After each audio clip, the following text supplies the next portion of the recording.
నమస్కారం. ప్రస్తుతం మనతో పాటు పరాశక్తి పీఠం వ్యవస్థాపకులు మాత పద్మజానంద గారు ఉన్నారు. వారితో మాట్లాడిద్దాం. అమ్మ నమస్కారం. అమ్మ హరి ఓం తల్లి. అమ్మ, మకర సంక్రాంతి యొక్క విశిష్టత ఏంటి, అలాగే ఈ సంక్రాంతి రోజున చేసుకోవాల్సిన పనులు ఏంటో తెలియజేస్తారా? హరి ఓం. శ్రీ గురుభ్యో నమః. శ్రీ సరస్వత్యై నమః.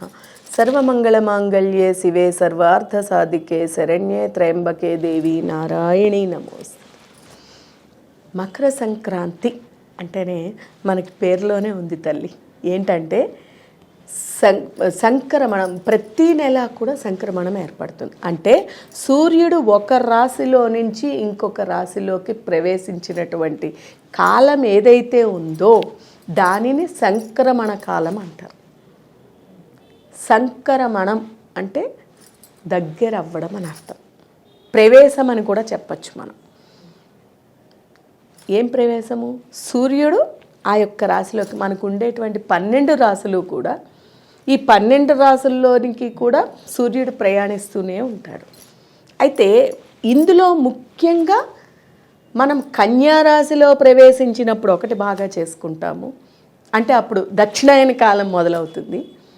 అలాగే మకరంలో ప్రవేశించిన తర్వాత ధనుర్రాశి నుంచి మకర రాశిలోకి ప్రవేశించినటువంటి కాలం ఏదైతే ఉందో దాన్ని మనం సంక్రమణ కాలంగా, సంక్రాంతిగా మనం చెప్పుకుంటూ ఉంటాం. ఇంకా దీని విశిష్టత దీన్ని ఇంకా అద్భుతంగా మనకి దీని యొక్క ఆనందాన్ని వ్యక్తపరచుకోవాలి అంటే ఇది ఒక పండగ వాతావరణం.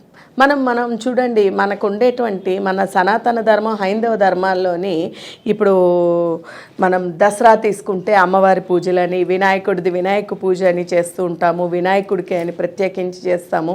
ఆయన పుట్టినరోజు అని, కృష్ణాష్టమి కృష్ణుడు పుట్టినరోజు అని, శివరాత్రి శివుడిదని. సంక్రాంతి అంటే భగవన్నామస్మరణ చేస్తాం. అదొక పండగ అనమాట, కొత్త సంవత్సరం లాగా. సూర్యుడిది ఈ యొక్క దక్షిణాయనం నుంచి ఉత్తరాయణ ప్రవేశం. అప్పటి వరకు ఈ 4 నెలలు ఈ 6 నెలలు నిదురించి ఉండేటువంటి పరమాత్మ ఆ రోజున సూర్యుడు మేల్కొల్పుతో, ఈ సూర్యుడు మకర రాశిలో ప్రవేశించడంతో ఈ ఉత్తరాయణంలోని పరమాత్ముడు నిద్రలేస్తాడు. నిద్ర లేచే సమయాన్నే మనం సంక్రాంతి దినంగా జరుపుకుంటూ ఉంటాం అన్నమాట. మనం ఆ రోజు ముఖ్యంగా సంక్రాంతి రోజుని పితృతర్పణాలని కూడా చేస్తూ ఉంటారు. పెద్దలకి బియ్యం పోయడము అంటూ ఉంటారు. అందుకనే కొన్ని ప్రాంతాలలో దీన్ని పీడ దినాలు అంటారు. కానీ అది చాలా తప్పు. ఎందుకంటే ఇది మన భావన. అంటే పితృదేవతల పూజలు అయితే అది తప్పు కాబట్టి అదైనా దైవమైన ఆత్మస్వరూపమే, వీరు ఆత్మనే, అంతా ఉన్నది ఆత్మస్వరూపమే. కాకపోతే పితృదేవతలకి ఇంకా నిష్ఠాగరిష్టతతో పూజ చేసుకోవాలి. ఎందుకంటే కనిపించే దేవతలు వీళ్ళు, మన పెద్దలు, పూర్వీకులు, మన వంశీయులు, మన తల్లిదండ్రులు. అందుకే తల్లిదండ్రులను పూజించిన వాళ్ళు ఉద్ధరింపబడని వాళ్ళు అనేటువంటి వాళ్ళు లేరు అంటారు. ప్రత్యక్ష దైవాలు తల్లిదండ్రులు. అవునా? తల్లిదండ్రులని పూజ చేసుకోకుండా నేను ఆ దేవుడి దగ్గరికి వెళ్ళాను, ఈ దేవుడి దగ్గరికి వెళ్ళాను, ఆ దేవుడు పూజ చేశాను, ఈ దేవుడు పూజ చేశానంటే వ్యర్థం. ఈ సంక్రమణం రోజున పెద్దలకి బియ్యం పోసుకోవడం అంటారు. అంటే వాళ్ళ వంశీయులు గుర్తు చేసుకుని పరమాత్మ స్వరూపంలో, ఇప్పుడు మరణించిన తర్వాత పరమాత్ముడిలోని కలిసిపోయారు, దేవుడిలోని కలిసిపోయారు, దేవుడి దగ్గరికి వెళ్ళిపోయారు అంటారు. ఆకతాయిగా కొంతమంది పిల్లలకి, తెలియని వాళ్ళకి పెద్దవాళ్ళు లేరా అంటే మా దేవుడి దగ్గరికి వెళ్ళిపోయాడు అని చెప్తాం మనం పిల్లలకి. దాని అర్థం ఏమిటి? మనకి తెలియకుండానే మనం వాళ్ళకి చెప్తున్నాం. కానీ వాస్తవికం అదే కదా. దేహాన్ని వదిలేసి ఆత్మలో కలిసిపోయింది, పరమాత్మలో కలిసిపోవడం అన్నమాట. అలా మళ్ళీ పుట్టేది అది వాస్తవం, అదంతా సెకండరీ అన్నమాట. కాకపోతే సంక్రమణం రోజుని అందుకనే పితృదేవత. ఇప్పుడు అలాగే ముఖ్యమైనటువంటిది ఆ రోజు ఏంటంటే, మనము మామూలుగా పెద్దలకి ఏదైనా చేసేటప్పుడు, ఎప్పుడు తర్పణాలు అవి చేసేటప్పుడు నల్ల నువ్వులతో చేస్తాం. మనం సంక్రమణం రోజున తెల్ల నువ్వులతో చేస్తాం. తెలుపు ఎందుకు పెడుతున్నాం? మనము శ్రేష్టతకి గుర్తు. అలాగే దైవస్వరూపాలుగా భావించి చేస్తున్నట్టే లెక్క. అలాగే ఆ రోజు సంక్రమణం రోజు దాన ధర్మాలు అవి చేస్తే కూడా, ముఖ్యంగా గోదానాలు కూడా చాలా మంచిదన్నమాట. అమ్మ మరి ఏ సమయంలో చేయాలమ్మా ఈ పితృతర్పణాలు అంటారు? సూర్యుడు ప్రయాణం మొదలైంది అంటున్నాం మనం. సూర్యుడు ప్రయాణం ఎప్పుడు చేస్తాడు? సూర్యుడు ఎప్పుడు వస్తాడు, ఎప్పుడు వెళతాడు? సూర్యోదయానికి సూర్యుడు వస్తాడు, సూర్యాస్తమయానికి సూర్యుడు వెళ్ళిపోయాడంట. యాక్చువల్ చెప్పాలంటే సూర్యుడు ఎక్కడికి వెళ్ళట్లేదు, మనం తిరుగుతున్నాం అంతే. కనిపించినప్పుడు సూర్యోదయం అంటున్నాము, కనిపించినప్పుడు సూర్యాస్తమయం అయిపోయింది అంటున్నాం, చీకటి అంటున్నాం. అంతేగాని సూర్యుడు ఎటు వెళ్ళడు, సూర్యుడు ఎప్పుడూ ఒకటే ఉంటాడు. కాకపోతే అది మనం అర్థం చేసుకోవాలంటే ఇవన్నీ పాటించాలి. ఎల్కేజీ లేదే డిగ్రీ అయితే అవ్వదు కదమ్మా, ఇది కూడా అంతే అనమాట. అయితే ఆ రోజున పండగ చేసుకుంటారు. కొత్త ధాన్యాలన్నీ కూడా అంటే ఈ పంటలు వేసుకుని పంటల యొక్క ఈ యొక్క ధాన్యాలు అన్నీ తీసుకుని వచ్చి, అలాగే ఈ నెల రోజులు వాటితో ఇప్పుడంటే ఇప్పుడు మిషన్స్ ఇవన్నీ వచ్చేసాయి, కానీ అప్పట్లోని ఎక్కువ పశువులే కష్టపడేవి. రైతుకి నేస్తాలు ఎవరమ్మా? పశుపక్షులే. పాలినేషన్ జరగాలి అంటే వీళ్ళు వెళ్ళి ఒక్కొక్క చెట్టుకి ఏం పెట్టారు కదా, పక్షుల ద్వారా ఆ ఇన్సెక్ట్స్ ద్వారానే జరుగుతూ ఉంటాయి. రైతుకి వీళ్ళే ముఖ్యం.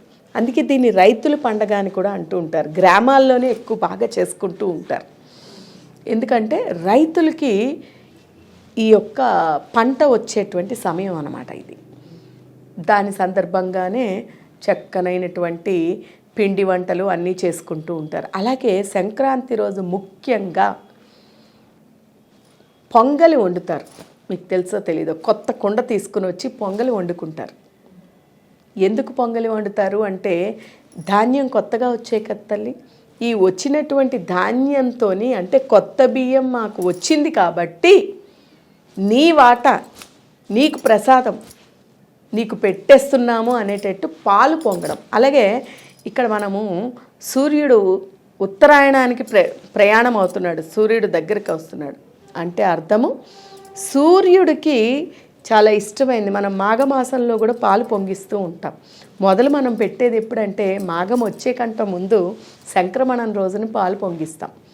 ఎందుకంటే పాపం ఆయన అలసిపోతాడు కదా, ఆయనని ప్రయాణం అవ్వువయ్యా అని చెప్పడానికి పాలు పొంగించి పొంగలి వండి నివేదన పెట్టి సూర్యుడి యొక్క ప్రయాణాన్ని మొదలుపెట్టిస్తూ ఉంటాం అన్నమాట, ఉత్తరాయణ ప్రయాణానికి. అలా పొంగలి ఖచ్చితంగా చేస్తారు, పొంగలి చెయ్యాలి కూడా. అలాగే వివిధ రకాలైనటువంటి పిండి వంటలు చేసి పెడతారు ఆ రోజు. దేనికోసము అంటే ఆనందాన్ని వ్యక్తపరచుకోవడానికి. మరి ఈ సంక్రాంతి రోజు పాటించాల్సిన నియమాలు ఏంటమ్మా?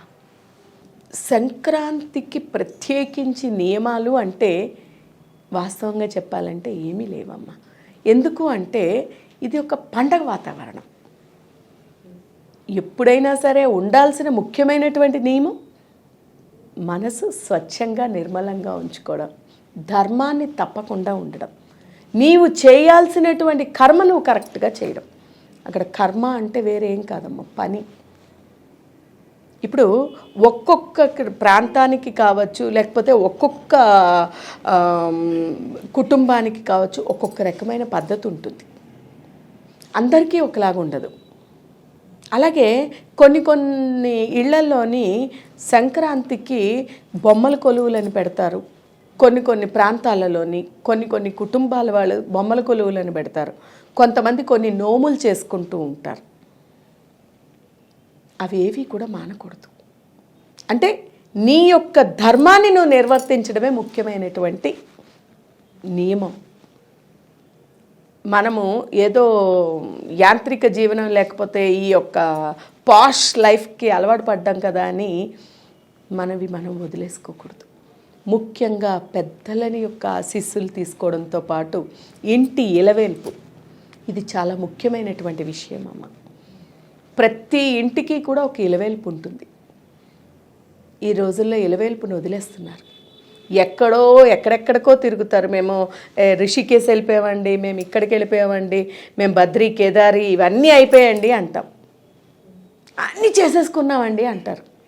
నీ ఇంటి ఇలవేల్పు ఎవరయ్యా చెప్పరు. మళ్ళీ మేము బాధపడుతున్నాం అంటారు. ఇప్పుడు నేను నిన్ను సంతోష పెడితేనే, నువ్వు ఆనందంగా ఉంటేనే మొత్తం ఇల్లు అంతా ఆనందంగా ఉంటుంది. నువ్వు బాధపడితే నీ జీవితం అంతా బాధగానే ఉంటుంది. అలాగే నీ ఇంటి ఇల్వేల్పుని నువ్వు ఆనంద పెడితే ఇల్లు ఎప్పుడూ కూడా ఆనందంగానే ఉంటుంది, అందరికీ సంతోషాన్ని ఇస్తూ ఉంటుంది. ఇంటి ఇలవేల్పును ఒకటి, అలాగే పితృదేవతలని ఒకటి, దైవారాధన ఒకటి, ఇవన్నీ చాలా ముఖ్యమమ్మ. ముఖ్యమైన నియమాలు అంటే ఇవి. అమ్మ, కొంతమంది ఏంటంటే సంక్రాంతి రోజునే మాంసాహారం తింటూ ఉంటారు, అలా తినొచ్చు అంటారా? తల్లి, ఇప్పుడే మనం చెప్పుకున్నాం ఒక్కొక్కళ్ళ పద్ధతి ఒక్కొక్కటి ఉంటుంది అని.